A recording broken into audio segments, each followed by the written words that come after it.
Tem algo que você não gosta? Sim, o povo fica apertando minha bochecha. Gente, eu sou neném. Quando eles fazem isso, o que você faz? Eu já logo solto meu boa. Esse chorinho sempre funciona? Tem dias que não, eu já não sei mais o que fazer. Papai e mamãe ficam com ciúmes? Sim, eles falam que sou o pacotinho deles. Tem algo pra falar sobre o papai? Sim, papai, você tá roncando muito. Mamãe não tá gostando, não. E o que você acha disso? Mamãe vai colocar ele pra dormir no sofá, boa.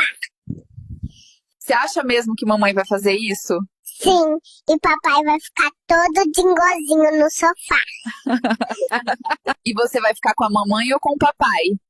Com a mamãe, claro, eu amo minha mamãe boa.